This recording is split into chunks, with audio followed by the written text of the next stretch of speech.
Welcome to the Patricia Jo Grover Show, where we turn believers into achievers. And I have a special guest today.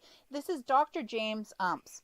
Now, he is an international speaker, an educator, a writer, a philosopher, and a composer and musician with an expert understanding of entrepreneurship and entrepreneurology. Dr. James, also known as Dr. Jim Omps, is a professor of entrepreneurology and is the president of the International University of Entrepreneurology, established in Hawaii in 1972. He is passionate about the experiences that successful entrepreneurs bring to our world and how, especially in the pandemic economy where businesses and life merge, these creative men and women are the ones creating the positive impact on the current global economic situation.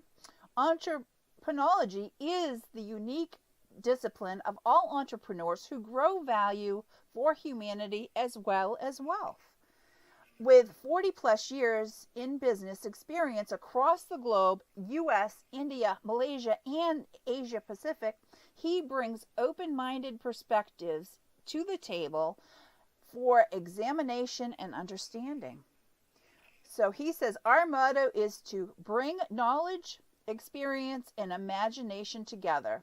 And we acknowledge each candidate that enrolls in our experimental PhD in entrepreneurology is their life's purpose, passion, and contribution, including all the ups and downs. And this continually adds to the learning of all of our students. Oh, fantastic, Dr. Omps. So, welcome to the show. This is so huge right now because I truly believe every single one of us always need to have that will to learn and grow. And we have done so much with our own lives, and people don't give themselves enough credit for that. That's where people have a hard time tooting their own horns with what they are bringing to the plate and what tools. And I work with clients to build their toolbox to success. And where I want to lead this for you is that I teach people how to find their strengths and their opportunities that they have. And what better way than to share what you are talking about today? Well, and thank you for having me on, Patricia. May I call you Patricia? Yes. Patty is fine too. Yes, that would have been a great Southern name because I can just hear Patty Jo. That's what I was called a lot, Patty Jo. That was like me, Jimmy James. But no, I mean, as you pointed out, I mean, I've been working in the field of entrepreneurology with the founder of the International University of Entrepreneurology, who just happened to be my father. He passed away in 2014, but working with him was a continual learning experience. But I mean, isn't that what life is supposed to be anyway? But we decided some time ago that the experiential part of life, the experiential learning, those are the tools that will serve you first. And as time goes along, I mean, and I speak from my own academic education, and that is, and you said it in your intro. You said that you talked about tools, and that's what you get. You get tools. How you use them, or if in fact you ever use them, that's up to you. And life will dictate how you when you need to go to the toolbox. So thank you. The experiential part. And I mean, more and more traditional universities are giving academic credit for life experience, but I always thought they were a little stingy Now, well, 10 years experience will get you 3 credit hours. And I go, boy, that's a little arrogant. But anyway, I have no argument at all with traditional education. It serves an absolute purpose, because for the people that are out there, entrepreneurs, entrepreneurologists, creating jobs, they need qualified, well-educated employees to do the larger part of the work. So I mean, it's like I said, entrepreneurology has no quarrel at all with academic education the way it is. But that's, I mean, bringing knowledge, experience, and imagination together. I was the one that put that to the university decades ago. Dad asked me, he said, well, we need a motto, a catchphrase. And I go, well, bringing knowledge, experience, and imagination together, because the key to progress, the key to moving forward, if you will, depends on whether or not you exercise your imagination. Bravo, bravo. Just like I teach my clients, you have to have your curiosity be greater than your fear.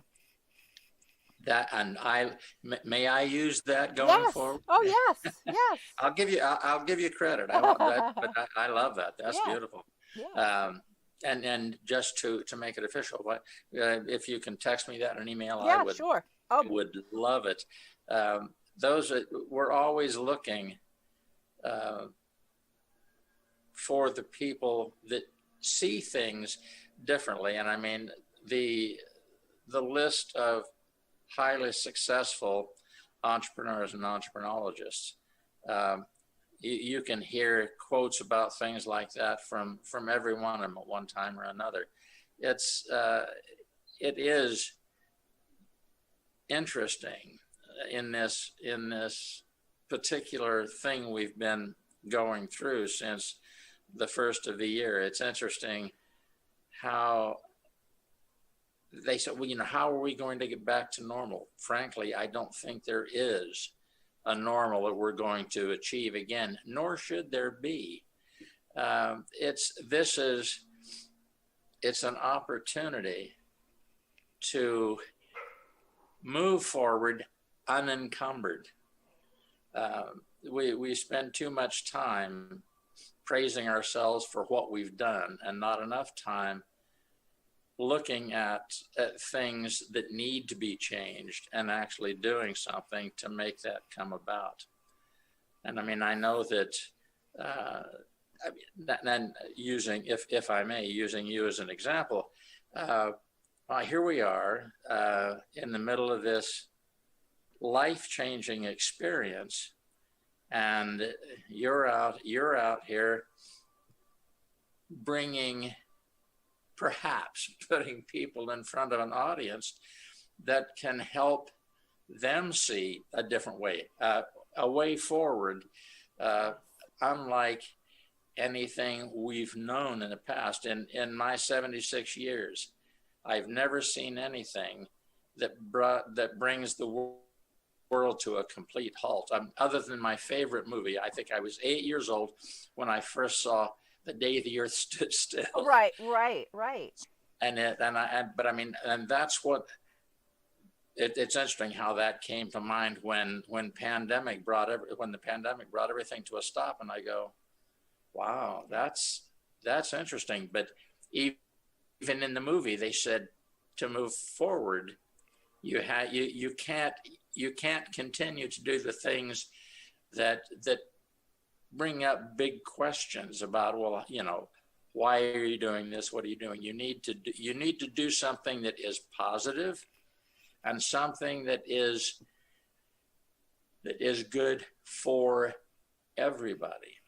Yeah. You won't always please everybody, but at least if you're making the effort, True. you're taking that needed step forward. Yes, I could not agree more. You know, and that is the thing. People, we all need, every single one of us need to not complain. We need to bring something to the plate that is going to make a positive impact, and do everything that we can do to make that happen. And if you have that passion for that, you can make it happen. Well, and it is, yeah, and you're, I mean, you're absolutely correct. It's it's not enough anymore to say what you're going to do. Right. You have to take action. Yes. And I mean, it's, again, the action needs to be positive. Uh, it's it's interesting that as I look back over my time, um, I can remember struggling uh, very early on. You know, well, what do I want to be? What do I want to do? What can I do? I mean, I'm one person, and it's I don't know where the quote comes from, but it's a good one. Is, you know, be the change you want to see in others. Yes. So you have to start somewhere. I think it was Michael Jackson that said, I'll start with the man in the mirror. Yep, there you go. I'm one. You know, it all starts from within, and we It can't does. want something more for other people than they have to want it for themselves. And Absolutely. that's so true. Absolutely. And I every now and then you'll hear me refer to something in music, a song, and Hmm. I was always well, I very quickly uh, I saw a piano for the first time at the age of 4 years old. My father got it. He was taking a music course in college, and I intrinsically knew how it worked. And I would start playing songs that I heard on the radio because my mother liked to listen to the radio Yeah. at the time. And I go, wow, this is kind of neat.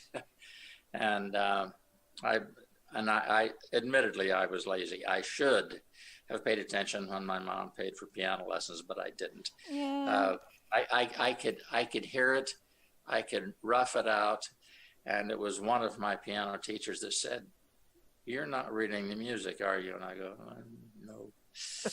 And he said, "How do you do what you do?" I said, "I don't know, but I can do it." Right. But each of us, each of us has something that resonates that they can feel here, uh, uh, and that's you. Yeah. I get it. I get it, and it's to pull that out of people, because that's what I It is. do. That's what I do, Dr. Jim. Is I work with people to really dig out and help them know their purpose and their why, and then I teach sensory vision. So when they have that dream in their mind, well, I have to help them know that they're worthy and capable of Right. having dreams. But when I help them put that together so that they can feel it, smell it, taste it, touch it, you know, emotionally and physically, so that when they put those things together, they're unstoppable. So you know, this is a fantastic conversation. Well, and it's, you know, I I listen to you, and I think, is she reading my mind? I mean, there's, it's like somebody takes a page out of a book that you've read, and you go, wow. So somebody else can see that as well, and that's what's been the most gratifying part of the road that I've traveled, is when you meet somebody that understands what you say to the extent that they can share something that integrates with what you've been doing as you came down the road. So I mean, it's really, and I love the way I love your mission to Thank you. help people recognize what it is that drives them. I was, uh, among other things, a former police officer, Washington D.C. of all places, Oh, wow. uh, but because of that experience, when Pauline and I were in Malaysia, it was a law college that we worked with. And I was asked by one of the instructors, you know, can you come in and talk to my class?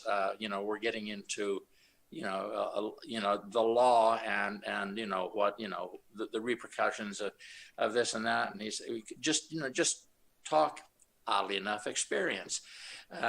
People like to hear stories about something they're interested in.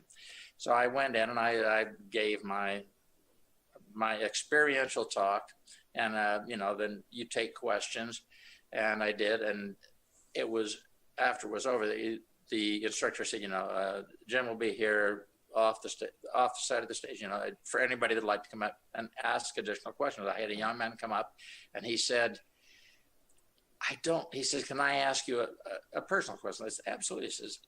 He says, it's about me. But he said, I don't want to be taking law. My mom and dad want me to. They said, I'll get a good job.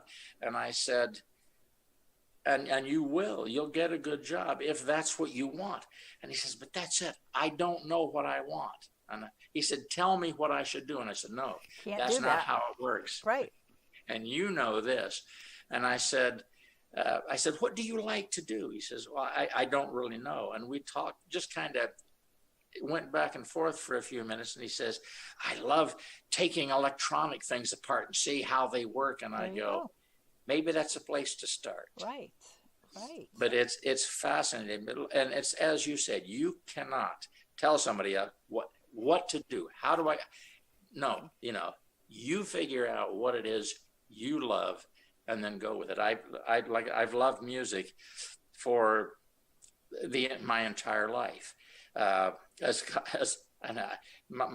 parents would have said, as a consequence, I've made, at times when I couldn't find any of the work, I've made very good living playing music professionally. Wow. So, it's something even today, if somebody says, oh, do you ever perform for parties? Yes, indeed. You got the right person. There you go. And I said, the upside is I won't charge you that much because I love what I do. There you go. That's fantastic. That talent. Yeah. And everybody needs to understand that, because we've all got gifts. We do. Mm-hmm. And it's a matter of just recognizing what that gift is. And I salute the job that you're doing, because it is critical, particularly in this time, because as we start to emerge, we're emerging into a world that the instruction manual has not yet been written on. Exactly. So what I would want to share with you, Dr. Jim, is that I have been hired by parents to work with their children as young as middle school age and high school, so that they will take their high school years more seriously in getting them into what they need to get into for school and for courses if they're going to college. So I've done that. And then I've also worked with people that have retired from jobs that they've had, and now they have a hobby that they're looking to create a business out of, so with that full range. But also I want people to realize we have our world. When we go back out into this world, we're going to need all kinds of blue collar workers and tradespeople. Not everyone needs to go to college. Yes. And so it's what do you have that passion or enjoyment in doing, when so many people now are looking at the businesses that they worked at or owned have had to close. So people, just like everybody else, shifting and pivoting. So now is the best time to be digging deep for your passions. If there was a dream, I tell somebody, if there was a dream that you had when you were a child that keeps coming back to you, there's a reason for that. Yes, there is. Right. So we're almost like two peas in a pod, because I really have that when I work with people. Again, it's having the curiosity be greater than their fears. But I say I teach conquering skills education, all the way from dream weaving to achieving. And it's not a straight line in between. There's many pieces that go into this puzzle, but it's to teach people that they have to have the courage to work the plans that I help them. And I believe and I teach people how to build a smarter plan, because it has to be editable and revisable, because life happens to every single one of us, whether we're ready for it or not. That's right. But also they have to have the courage to work these plans and the consistency, and they need to learn these things. So I Yes. teach all about organization and planning and calendaring, because and you'll get a kick out of this, because you know who Dr. Wayne Dyer is. Yes. You're right. So one of his things he says is, it's never crowded along the extra mile. Okay, and you know something, most people think of it this way. They think of that extra mile as the high achievers, and there's only so few of them up there, which is true. There's not a lot of people up there, but it's because they don't want to walk that extra mile. The extra mile is actually behind the scenes, putting together that foundation and doing the small things to create their smarter plan for achievement. Like you said, it may not be high profile, but the rewards are there. Exactly. And that's it's. And I mean, like I say, listen to you describe what you do, the things you do, and I mean, and you're absolutely correct. Some of the highest paying jobs available today, even before the pandemic started, are skills jobs. Why? Because it's just something. In high school, when I was going through high school, if you opted for vocational school, and there were those as well, you were kind of, you're not that smart. And that is such a mistake. Exactly. Because some of the most, I mean, I've gotten engaged in conversations with welders, and I go, this guy's amazing, but he loves what he does too. He doesn't have to go out and continually impress somebody with how much he knows. And I believe it was an old philosopher from even before my day by the name of Will Rogers. And he said, you ever notice how stupid somebody becomes when they get away from the one thing that they're expert in? Oh, yeah. See, that's so true. So true. It is. But Awesome. That's why, and I mean, the need for skills help, the need for highly skilled people, the need for people like you, Patricia. These are the things that can no longer be overlooked.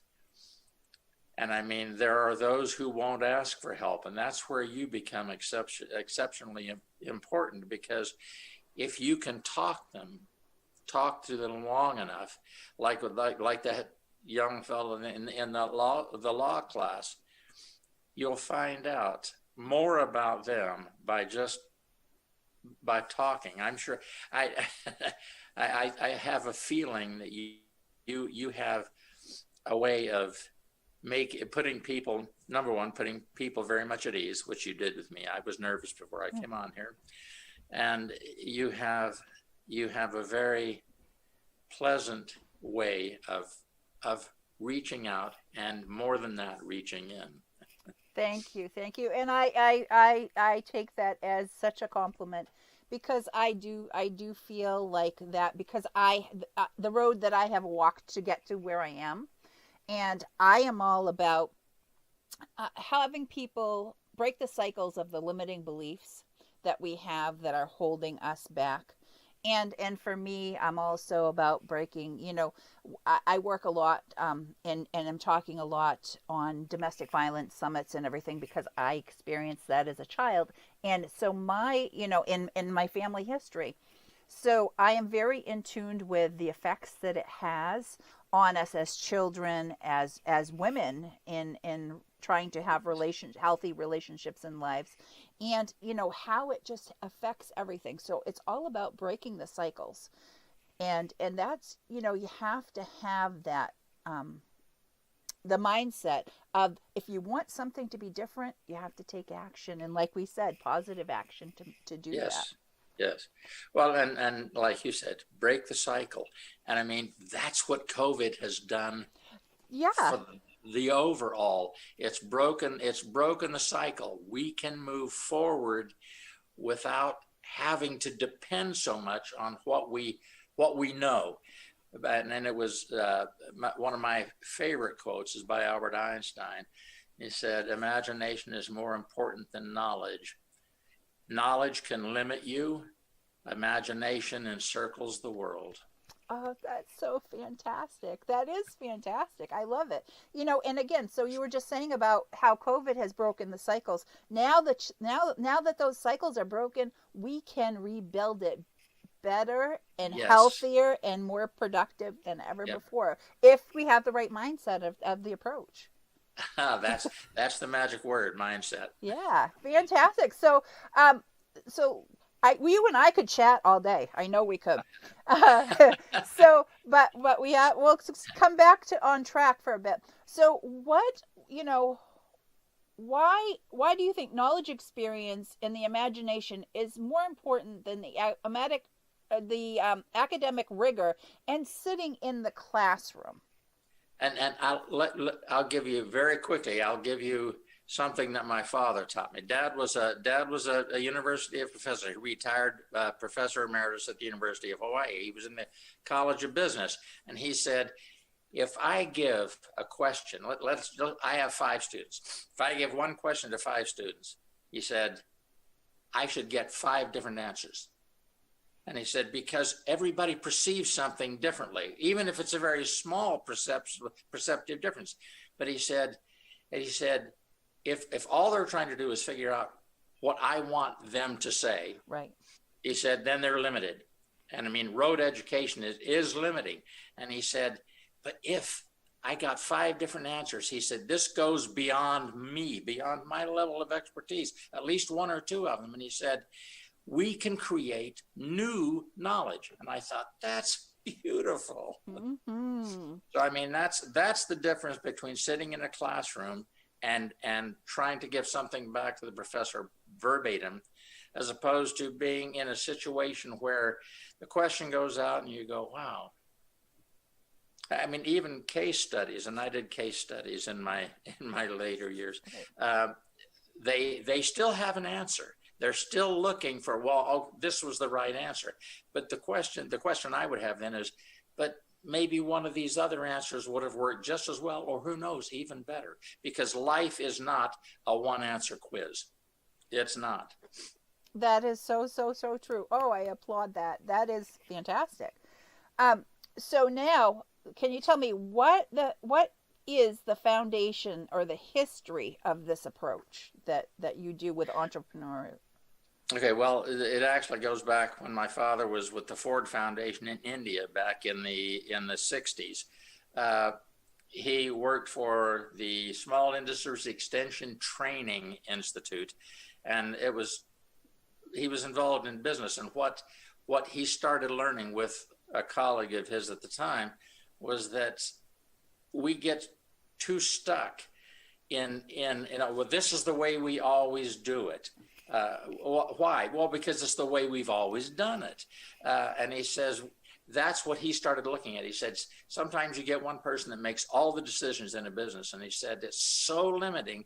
And he said you are taking away from the potential of the resources you have.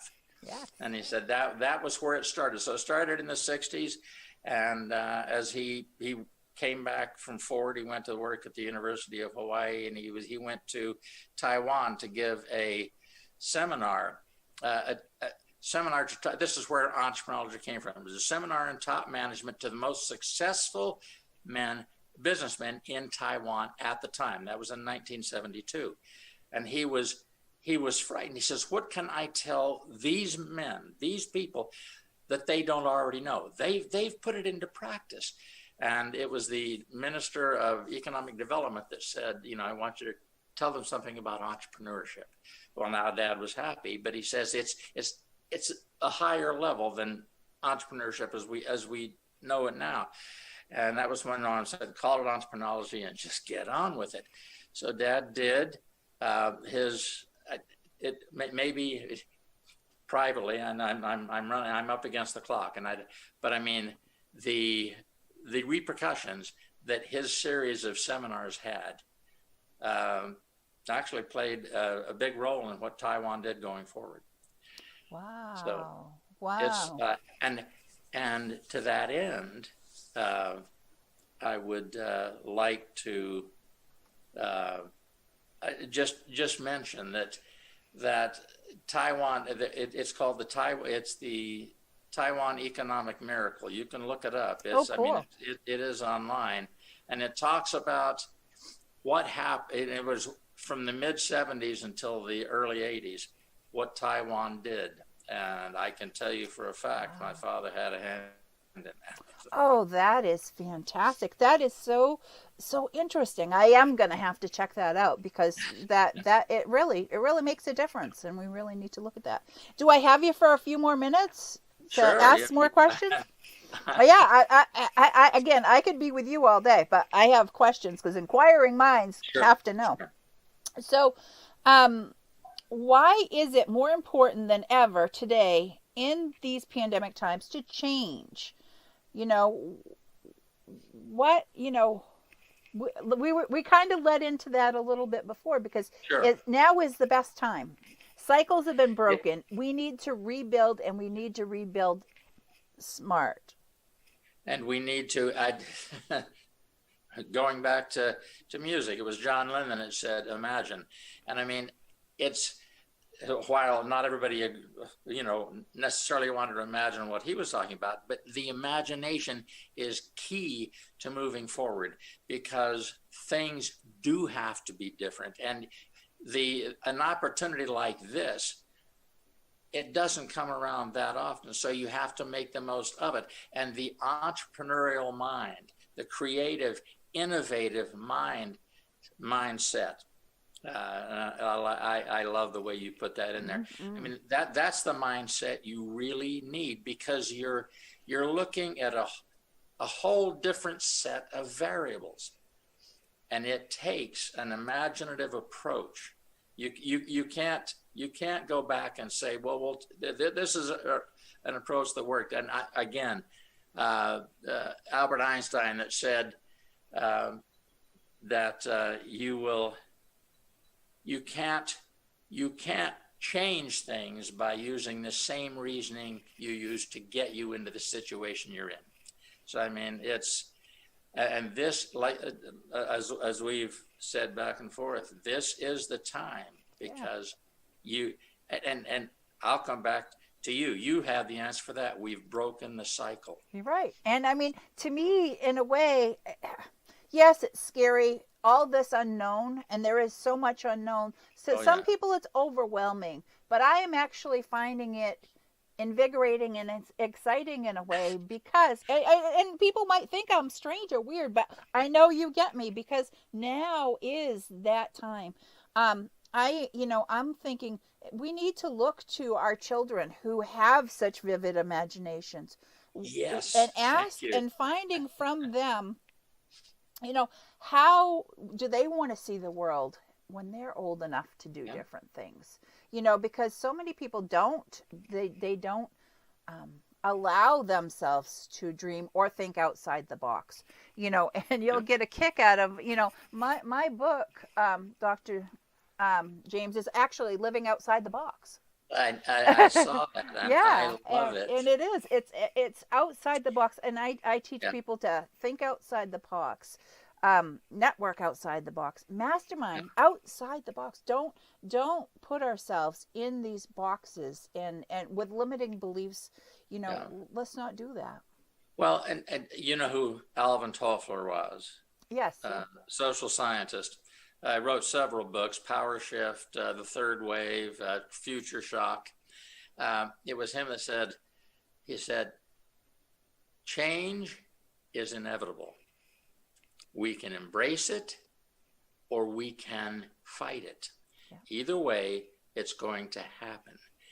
If you fight it, it's tantamount to scrambling for a deck chair on the Titanic. And I thought, so I mean, and children, and you're right. I mean, the younger people, they don't have the same hang-ups, if you will, that we have. They can see around and through them. So I mean, but I love your book, Living Outside the Box. That's the invitation we've been given. Yes, exactly. And it is and adding to what you said about change, some people have a fear. and a fear of change. And Yep. so it's all about breaking those. And Yeah. you know, I say, I'm a Grammy. I don't knit, I cliche. And what I mean by that is that all these old adages, the stuff that we've been talking about, those words have been around forever because there's meaning, so much meaning behind them and Yeah. to them. How do you eat that elephant? One bite at a time. Yeah. So Well, I you mean, don't get overwhelmed. they came from less Wisdom. cluttered times. And lots of wisdom, years and years and years of wisdom. Yeah. Yes, indeed. Fantastic. So, moving on again, we could chat all day. How does your passion for music relate to entrepreneurology and the energy of the enterprise in the chaotic world? Well, again, music. I've always been grounded by music. And the old expression, music doth soothe the savage beast. Right. It seems to take the fight out of me in particular. I had a particular. My 2-car garage was my sound studio, and I could be really wound up, and I'd go in there and I'd play a little music, and it was gone. But I mean, to look at the chaos that is the world today, music, it's 8 notes basically, higher and lower on the piano, an octave. You have 8 notes between here and here, and yet there's no end to what can be created from those 8 notes. I mean, look at all the music we've got. I mean, so it's looking at something as simplistically as possible. Like I say, well, if you can write all of this music, and I mean operas and symphonies and rock ballads, if you can write all that with, and I'll throw in the Black Keys too, 13 notes, anything's possible. And that's I've always loved the lyrics too, because people will put their heart into the lyrics of a song they write. And I can listen to a song and go, wow, I have felt that. I know what that feels like. And there's something very liberating about that for me. Now, I'm not saying that's going to be the same for everybody, but when I was told, you need to get a normal job, and I became manager of a Pizza Hut, that's pretty normal. Yeah. And I got held up one night and had a sawed-off shotgun in my face. And I went home and I sat on the bed and I looked at my wife and I said, in all the years I played music, I never had somebody walk up to the stage, put a gun in my face and say, that's the worst song I've ever heard. Right. I said, if this is normal, I'm not real tied into it. Right. But I stayed the course. So. Wow. Yeah, that's something. No, I definitely wouldn't want to experience that. But you are so true. Again, and that's a choice that you made the right choice. You made the right choice. When you're given a choice, yeah. So I'm just the wheels in my head turning, just thinking of what you said about the connection of music, and with having all the different notes, and you only have that limited, and from that keyboard was birthed a whole world of music. Yes. Then when you put the words to that, to the music, that's putting that story, and that story making that connection with the music. So that's where that connection makes to our mind, but it also makes to our heart and our soul. Music connects us, and it connects us through those things and through our emotions.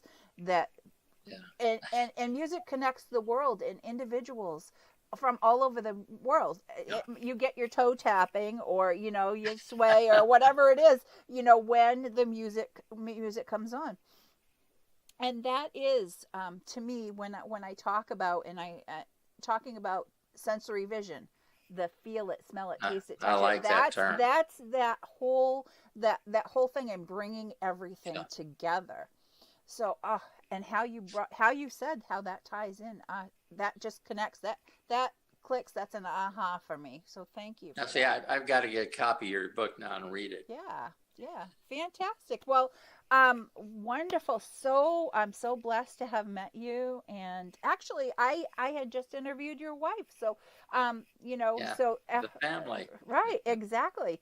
Fantastic. And I'm so happy that you were able to join me. Do you have any gifts for our viewers and listeners?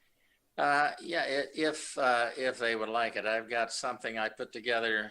I call it a living document, but it's called the Opportunity Seekers Handbook, and what it is are the principles of entrepreneurology as they exist today. There are more being added every time we go out, and that's also what I'm looking for. But it's I've got it in soft copy, so I can email it out to anybody that would like a copy of it. Fantastic, fantastic. So we'll put any of this stuff down in the text, below so that everybody could reach out to you. So is there a way that you want people to contact you for stuff? Do you have They can or a actually, if they website? go, yes, it's uh, www, surprise, .iuenow.com. IUE Yeah, all now.com. one word, yeah. Yep. Wonderful, wonderful. So yes, we'll put that below so everybody can find Dr. James Omp's book and information. And he is a wealth of knowledge. This man Yeah. is full of wisdom. Definitely check him out and what he has available.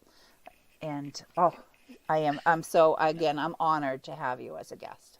I am Well, honored. I'm honored that you asked me, and I enjoyed every minute of it. Well, we'll have to stay in touch. So, for everyone, thank you for joining me for another episode of the Patricia Jo Grover Show, where we turn believers into achievers. You can find out more about me at patriciajogrover.com. And I have gifts for everybody that's watched us today. If you text the word GOAL, GOAL, to 866-926-4020, take advantage of the gifts I have there for you. It's the 7 steps to achieving goals, for goal achievement. And what better time to get things started than to look into kicking off 2021 and leaving 2020 in your rearview mirror. All right. Thank you, everyone. Bye-bye.